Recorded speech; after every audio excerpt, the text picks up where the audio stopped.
10. You sleep 10 people in here? Yeah. And then there sleep 6 right here? Yeah. Oh my god. Det er vigtigt at gøre noget ekstra for de unge prostituerede. De er jo ekstra risikoudsatte i Ebola-tider. We would like to try to help you. So we will try to find a place where you can live, and we will try to give you money, so you can eat. Vi skal gøre en blivende forskel nede mellem de mennesker, som vi arbejder med i Sierra Leone, og det er mit hjertebarn, og det er mit livsprojekt.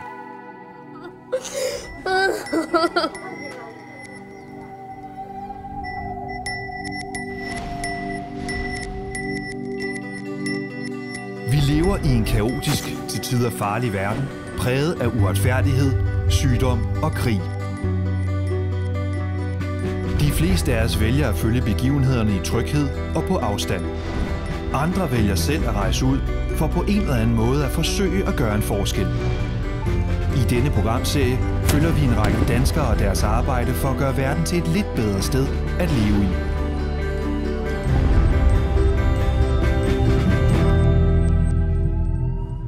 Hej så. Delaney. Går det godt? Det gør det. Dejligt at se dig igen. Jeg hørte, du skulle ned igen. Ja, det skal jeg. Ja, nu her, ja. Den tidligere fodboldspiller og træner, Erik Rasmussen, skal til det fattige afrikanske land, Sierra Leone.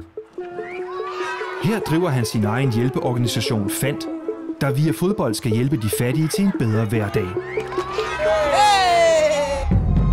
Men lige nu er både Sierra Leone og fodbolden hårdt ramt af den dødelige Ebola-epidemi. På grund af smittefaren er fodbold helt forbudt.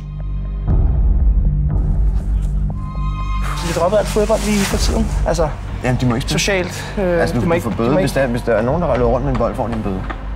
Man må ikke samle sig. Nej, det må du slet ikke. Ebolaen har jo lagt landet i ruiner. Og det er jo klart, i og med, at vi har et idrætsprojekt, som der går ud på, at vi skaber samhørighed gennem folk, der kommer ud og dyrker idræt. Og de rammer, som vi så kan skabe der omkring, der er det klart, at det ikke må dyrke idræt, så har det selvfølgelig den effekt, at vores projekt har fået en helt anden definition. Men sanden, så mig. Det er ikke engang løgn. Det skulle det være. Erik skal nu ned og redde sit projekt, men han har brug for penge, hvis han vil gøre en forskel. FCK-spillerne støtter Eriks kamp med signerede trøjer, som han senere kan sælge på auktion. Det er noget, som der styrker projektet, noget, der gør en forskel. Jeg tror også, de fleste har en stor forståelse for den situation, som der er dernede for øjeblikket. Altså et af verdens fattigste lande, som der er ramt af en kolossal Ebola-epidemi, som ikke bare betyder, at folk de rent faktisk bliver syge og dør, men som det også betyder, at samfundet ligger i ruiner. Det ser altså godt ud, det der. Ej, det gør det. Det er altid at slutte sammen for det. Det er godt, vi snakker sammen.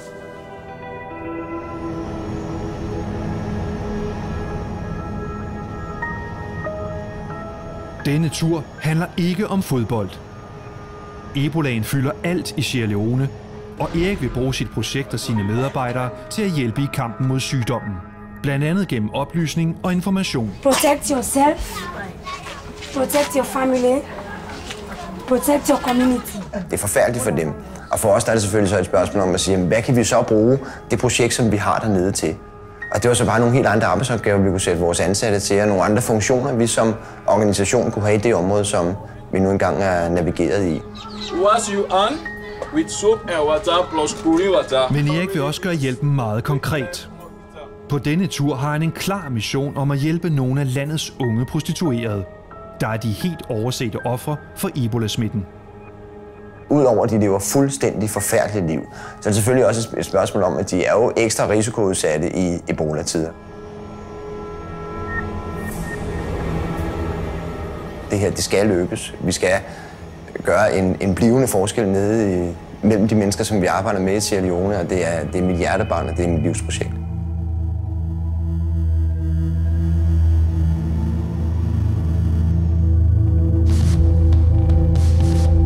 Sierra Leone i Vestafrika er et af verdens fattigste lande.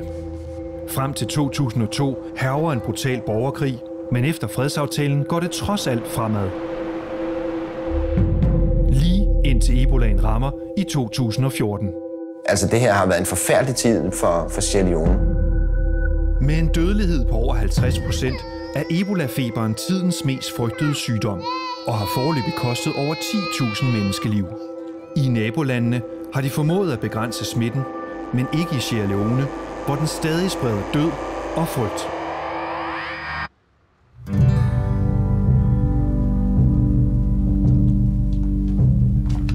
Hallo? Erik er nu landet i hovedstaden Freetown og tager på første dagen ud til byens berygtede bordelområde. Fant havde allerede før Ebolaen et kvindeprogram, der arbejder på at hjælpe unge prostituerede, og det projekt er blevet ekstra aktuelt på grund af Ebolaen. Ja. Udover at de lever fuldstændig forfærdelige liv, så er det selvfølgelig også et spørgsmål om, at de er jo ekstra risikoudsatte i Ebola-tider. Altså hvis der kommer en kunde ind, som der vil have sex for dem og betaler dem ordentligt, så tror jeg, at de er temmelig ligeglade med, om han ser en lille smule syg ud, eller hvad det nu engang kan være tilfældet. Så det vil sige, at de der 13, 14, 15-årige piger er jo i en forfærdelig situation. Endnu mere forfærdelig situation under Ebola-epidemien, og derfor vil vi selvfølgelig gerne prøve på at gøre noget ekstra for dem. You remember what I talked to you on the phone? That we need to bring some other young girls in. I found them already. You found some already? Yeah. Erik har ansat Marie som ansvarlig for Fants prostitutionsprogram. Det er hende, der kender de lokale forhold og ved, hvor de kan hjælpe bedst. How old are they, the girls? I have 15 years, then one is 18 and the other is 14. 14, 15 and 18. Yes. They stay in the slum. In the slum down here? No, the other end. Marie, hun har fundet nogle piger, som hun synes, vi skal tage ind i vores program. Hun har fundet 3, som vi skal ned og se og snakke med og møde. Vi skal prøve at se, hvordan de bor og tage en snak med Marie. Og med pigerne, om de eventuelt er interesserede i at blive inkluderet i det program, som vi nu engang kører. Hey, nice to meet you.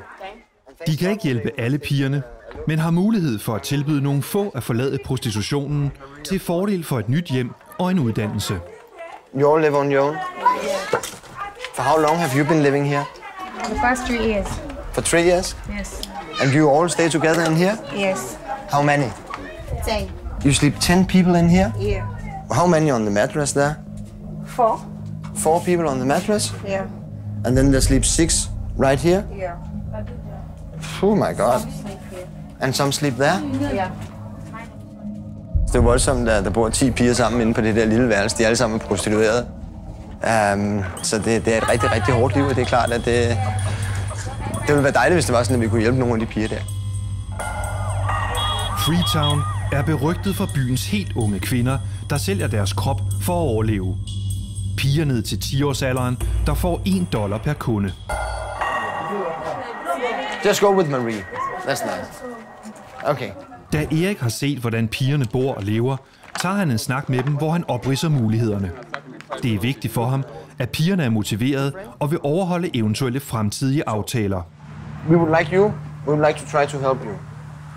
To try to get you, if you cannot read, to make sure that you get an education where you can read. Marie, she will be your contact all the time, and she will watch out for you. She will give you good advices in life, and she will help you to get a different life. So we will try to find a place where you can live. 80% af de piger, som vi arbejder med, og også kommer til at arbejde med på sigt, de er analfabeter. Det er nogen, som der har oplevet så store svigt, de aldrig blev sendt i skole. Og det er jo et langt sejtræk for os at bryde. We will try to give you help to education, and we will try to give you money, so you can eat, get some clothes, and don't go on the street. This is what we can try to do for you. Are you okay?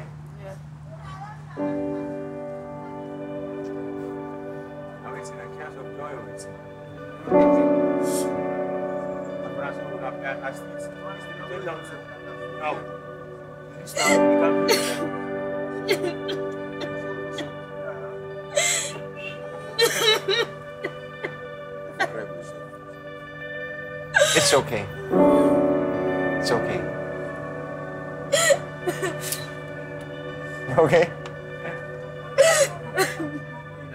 For mit vedkommende vil det altid røre rigtig meget i mig, når det er sådan, at jeg ser mennesker, børn, unge, som der har så kummerlige forhold, som det er tilfældet.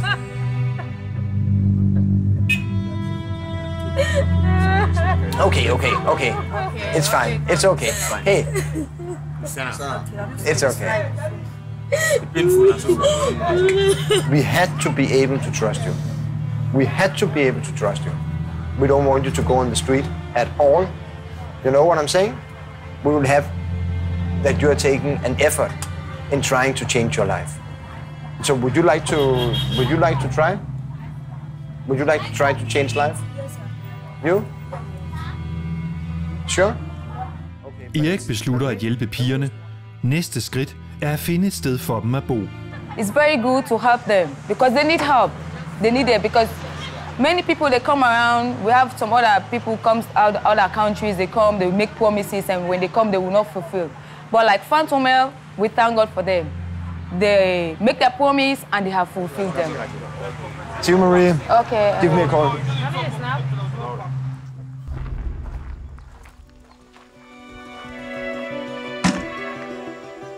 Erik er selv medstifter af FANT, der står for Football for a New Tomorrow. Han driver dem nu på 3. år.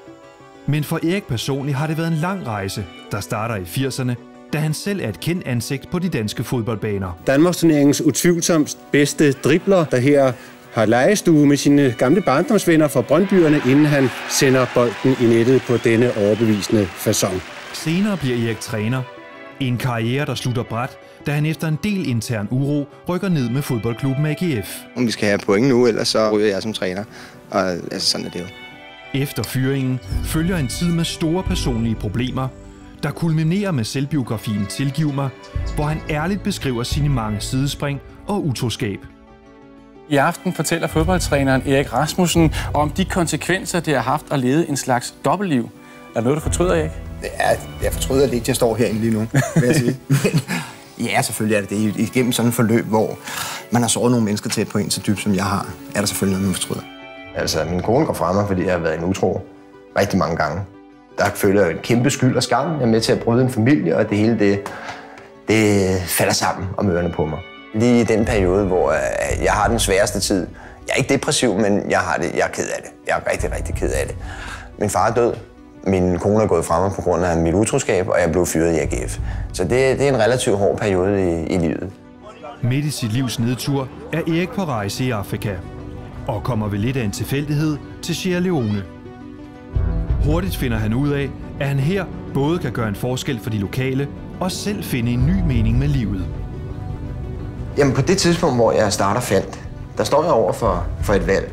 Både rent økonomisk, men så sandelig også menneskeligt. Altså skulle jeg gå efter den økonomiske tryghed, eller skulle jeg starte noget, som jeg virkelig brændte dybt og inderligt for. Og der var jeg ikke i tvivl.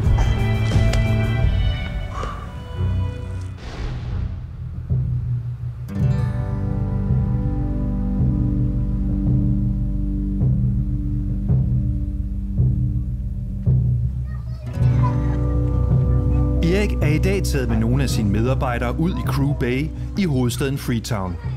Her lå en af FANTs mest succesfulde fodboldklubber, men i dag spilles der ingen fodbold. Crew Bay er et af Afrikas største og fattigste slumområder, og ebolaen har ramt hårdt. Vi kan jo se de sanitære forhold, der er fuldstændig vanvittige, og det er sådan set en stor losseplads. Det er ikke andet end affald og skidt, grise, ekskrementer alle steder. Det er jo klart, at der er sådan, at ebolaen rammer et sted som det her, hvor folk de lever så tæt. Jamen så altså, er det jo bare en katastrofe.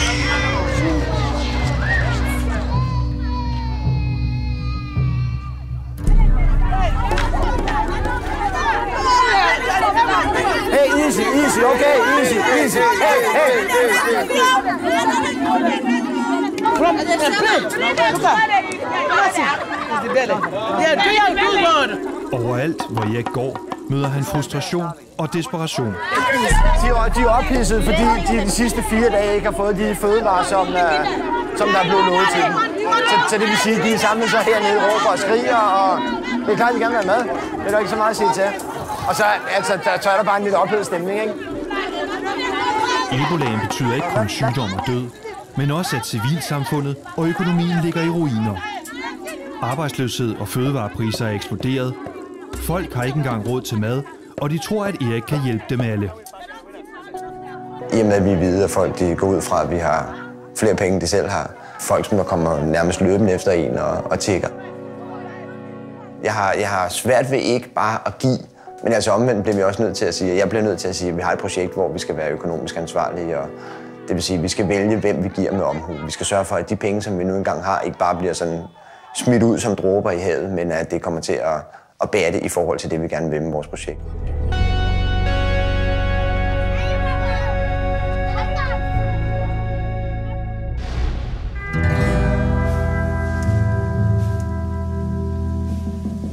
Erik er hjemme i Danmark, bor han på Nørrebro i København. Han arbejder en enkelt gang om ugen som fodboldkommentator hos Kanal 9 og har takket nej til flere trænerjobs. Og det er et helt bevidst valg. Og som udgangspunkt vil jeg hellere arbejde gratis 50 timer om ugen med noget, som der giver helt vildt mening, end jeg vil tjene rigtig, rigtig godt på noget, som jeg ikke er lige så glad for. Og det er selvfølgelig en arrogant holdning. Jeg kan kun gøre det, fordi jeg tjener relativt fornuftigt ved at arbejde en hver om ugen på Kanal 9. Men så længe jeg kan gøre det, så er det slet ikke noget økonomisk aspekt i det. Hej, jeg hedder Erik Rasmussen, og jeg har brug for din hjælp. For snart 3 år siden, der startede vi et humanitært Erik arbejder gratis og har selv opbygget hele organisationen i Fant. Inden Ebolaen var det en stor succes med 11 fodboldklubber med hver 3 lønnede medarbejdere og i alt 8.000 medlemmer spredt ud over Sierra Leone. Altså, jeg er virkelig lykkelig i forhold til det projekt, som vi har fået stablet på benene. Jeg er stolt. Altså, jeg er stolt over, at vi har været med til at skabe en så stor forandring i 11 lokalområder i Sierra Leone.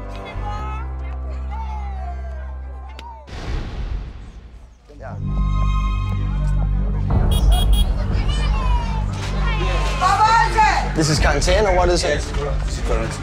The family here is in quarantine. Erik har rejst til Sierra Leone mange gange før, men denne tur er helt anderledes. I Crew Bay har ebolaen ramt hårdt, og mange er døde. Det er i disse slumkvarterer, hvor folk bor tæt, og saniteten er dårlig, at smittefaren er størst. How many has been hit by Ebola of this? Here, 2 suspects. 2 suspects? Yeah, both of them, they are dead. They're dead? Yes. The rest is isolated for a while? Yes. Heldigvis smitter Ebola ikke af luftvejen. I så fald havde mange flere været smittet, og det havde været livsfarligt at befinde sig her. Are the kids okay? Men selvom den kun smitter via direkte berøring med en sygdomsramt, er det ikke risikofrit at være her. 21 rooms. Altså, vi tager vores forholdsregler. Det vil sige, normalt, når vi er færdige til sådan nogle områder her, så tager vi børnene op og kommer tæt på dem og viser sådan en lille smule kærlighed og compassion i forhold til dem, men altså, det kan vi jo ikke nu. Vi kan jo virkelig ikke gå og have noget som helst form for fysisk kontakt med nogen. Når en person er død, sættes resten af familien under karantæne i 3 uger, der er inkubationstiden for Ebola. Her må de ikke gå uden for det tynde reb for ikke at sprede smitten. Men kontrollen er mangelfuld, og har hverken læger til at hjælpe eller nok mad til at spise. And you can see them, really they are suffering in terms of food. You know, even although the government is trying for it, but not enough for them. It's not enough food? It's not enough for them, so they need more help. Jamen forestil jer sådan 51-52 mennesker eller sådan noget lignende, som der er isoleret der i 3 uger i første omgang, og muligvis bliver det forlænget. De ser, du ved, pårørende, som der ligger og dør, de kan ikke gøre noget som helst. Altså, det er jo bare en så grusom tragedie, som noget overhovedet kan være. I send Ibrahim, you will judge how much they need. You know what I'm saying? Just for this period of time, it's your judgment. Okay.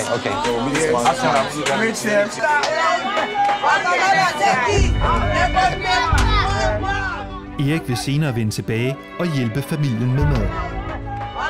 Indimellem ved jeg godt, at hvis man kigger på det sådan, det store overordnede, i forhold til, hvordan andre udviklingsorganisationer arbejder, så er vi nok spontane en gang imellem. Jeg er nok meget spontan en gang imellem, fordi jeg kan ikke lade være. Og jeg ikke kan lade være. Det er mine følelser, som er med til at køre det her. Altså, det er jo netop det, som der gør, at jeg er i det og føler så meget for, der brænder så meget for.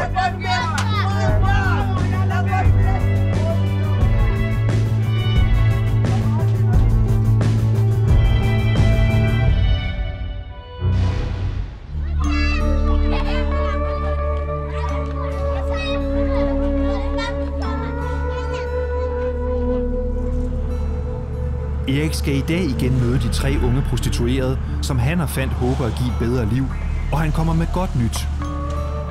Vej til at mødes med Marie, så vi skal ned og mødes med pigerne og komme hen til det hus, som Marie hun har fundet, som vi skal lege til. Men Erik er også nervøs for, om han overhovedet kan stole på pigerne. Det er før sket, at de på grund af stoffer eller andre problemer er vendt tilbage til prostitutionen.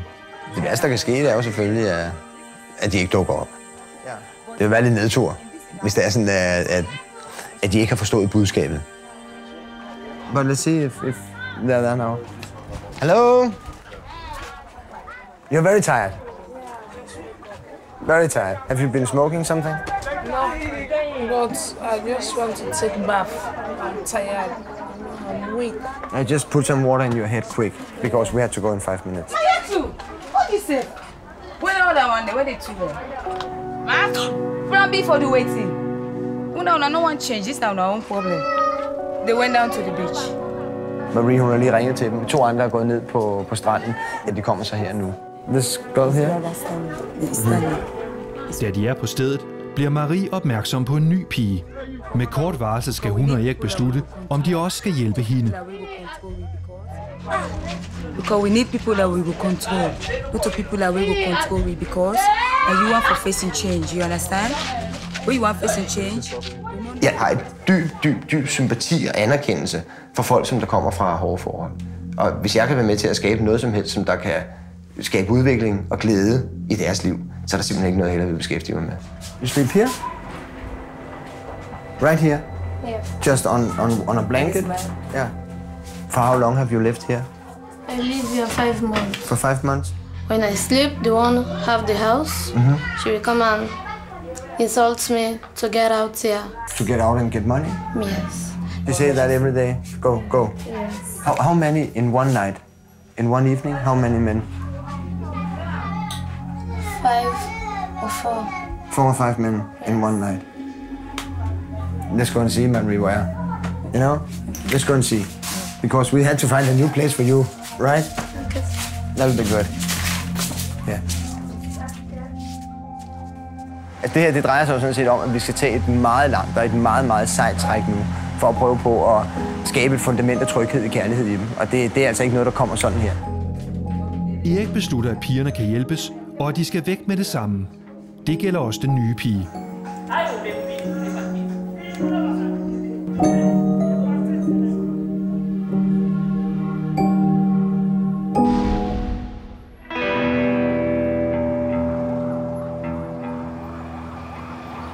Erik skal i dag tilbage til slumkvarteret Crew Bay.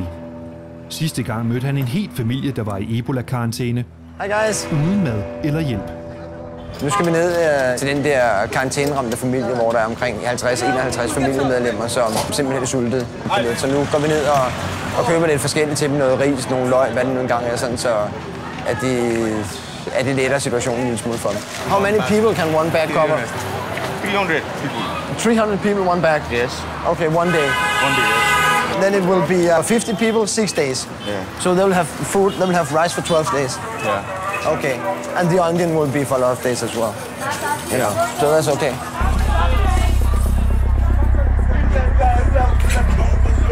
Men ved indgangen til slumkvarteret bliver Erik mødt af bevæbnede vagter, der vil kontrollere maden. Erik frygter det værste. Jamen, altså, problemet er, at nu skal de sådan lige diskutere med ham her sikkerhedsvagten, om de gerne må gå over og række det til. Og det vil vi jo helst. Korruption er et kæmpe problem i Sierra Leone. Dagligt udsættes nødhjælpsarbejdet for lokale myndigheder, der vil have deres bid af kagen.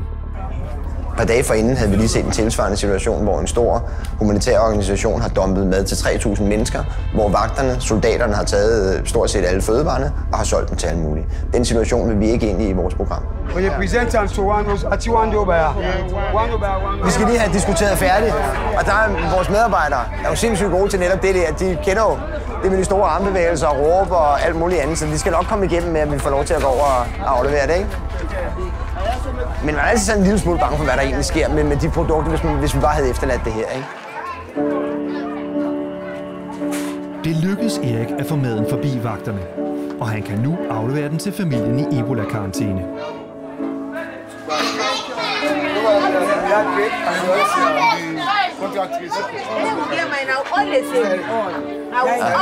You're welcome. You're welcome. Just make sure that you split it. Make sure you split it. Okay. Yeah, the bread as well, and one more bag of rice here. Det var rigtig godt med vores medarbejdere, at vi også sætter dem i en situation, hvor de kan gøre noget ekstra for det lokalområde, de nu engang er i, fordi selvom det her ikke er et decideret politisk projekt, så vil vi også rigtig gerne positionere de meget dedikerede medarbejdere, som vi ved har en rigtig retfærdig god, demokratisk medmenneskelig tankegang. Og det vil sige, at hver eneste gang, at vi tager initiativer som blandt andet det her, så er det selvfølgelig også med til at sætte dem i en position, hvor lokalsamfundet værdsætter dem. May God bless. May God make una football go before. Una way there before for every. May God help una this world and next world. Let's help when it comes.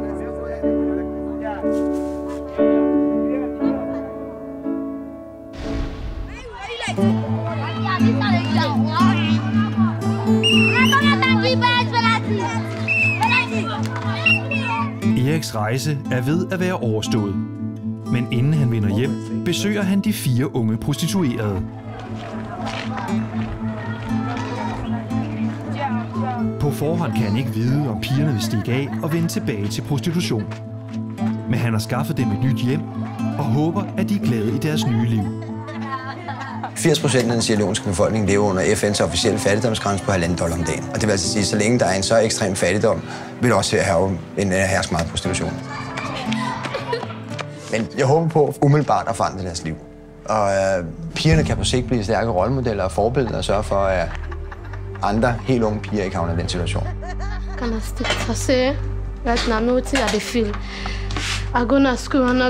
She said that when she's in the street, she's very, very, very unhappy. She was living a very, very horrible life.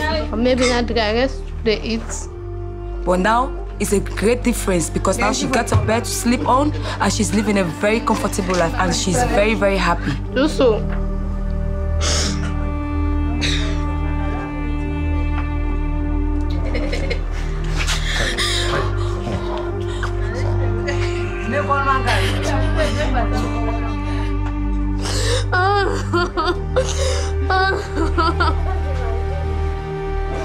Okay, Mama. Just go easy.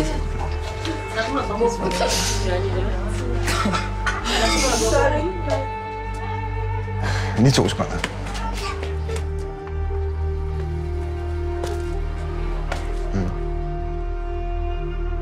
Der er jo næsten ikke noget, der er smukkere i livet, end at prøve på at gøre en forskel i andre menneskers liv. Vi ved, at det projekt, som vi har hernede, betyder rigtig meget for rigtig mange mennesker.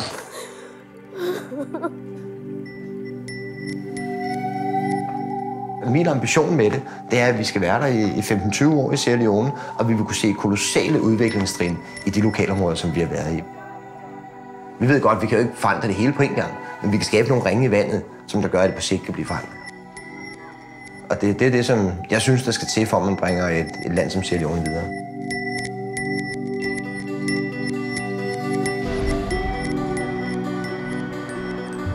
Ebola-situationen er ved at blive bedre, men i Sierra Leone går det meget langsomt, og der er dagligt nye Ebola-tilfælde. Erik håber dog, at de igen kan spille fodbold i maj måned. Erik er nu hjemme i Danmark, hvor han foreløbig igen kommenterer fodbold 1 gang om ugen. Men han bruger stadig det meste af sin tid på FAND og på at samle penge ind til kampen mod Ebola og på nye FAND-projekter.